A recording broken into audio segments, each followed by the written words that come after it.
Hello students, मैं lecturer physics Gurpreet Singh, senior secondary school Jordan. Today we are going to start plus two physics. Plus two physics हम शुरू करने जा रहे हैं।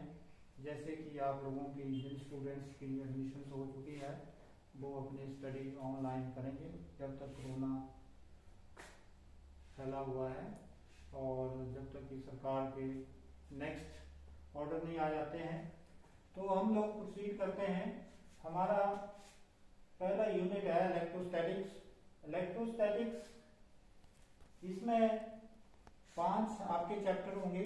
पहला चैप्टर जो है वो आपका कूलम लॉ है, दूसरा चैप्टर आपका इलेक्ट्रिक फील्ड है, तीसरा चैप्टर आपका इलेक्ट्रिक पोटेंशियल का है और चौथा चैप्टर आपका गाउस थ्योरम है और पांचवा चैप्टर आपका कैपेसिटर है।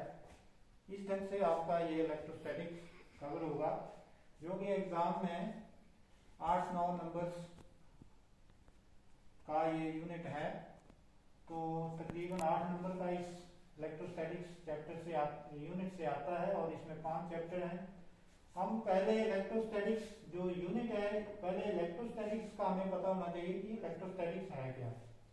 जैसे कि electrostatics, electro means electric charge, electro means electric charge और स्टैटिक्स मीन्स स्टेशनरी।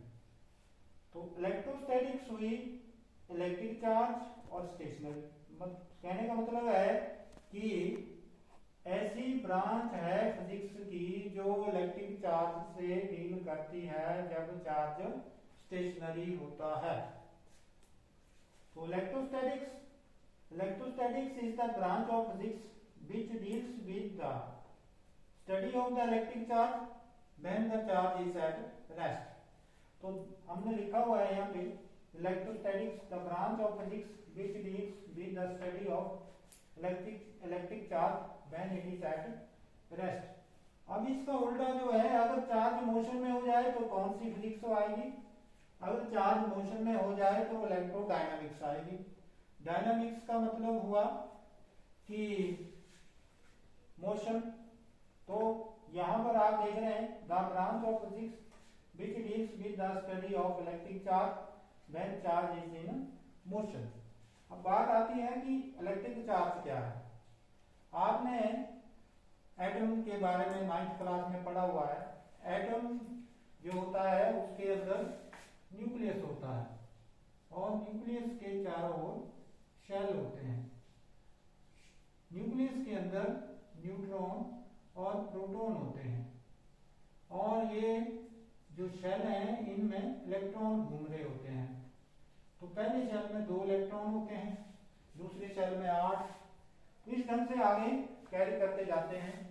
तो जो न्यूट्रॉन है उसके ऊपर न्यूट्रल चार्ज होता है। जो न्यूट्रॉन है उसके ऊपर कोई चार्ज नहीं होता, उसे कहते हैं न्यूट्रल चार्ज पार्टिकल। अब नेक्स्ट आता है प्रोटॉन। प्रोटॉन के ऊपर पॉजिटिव चार्ज होता है।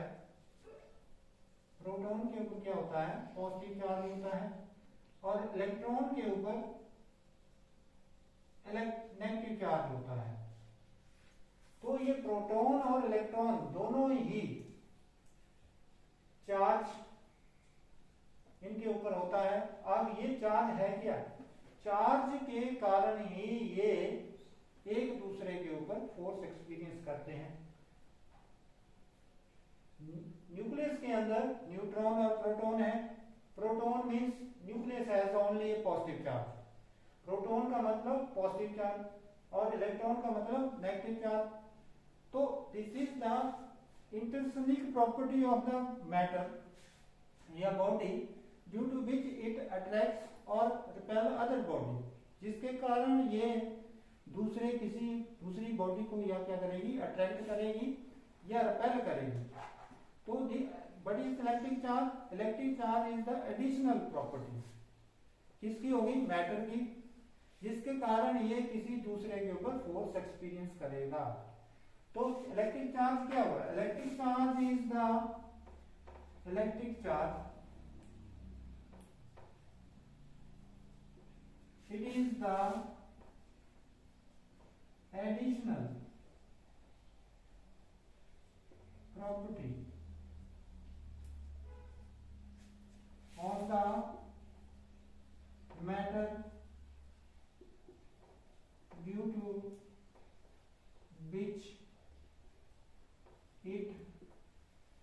attract or repel the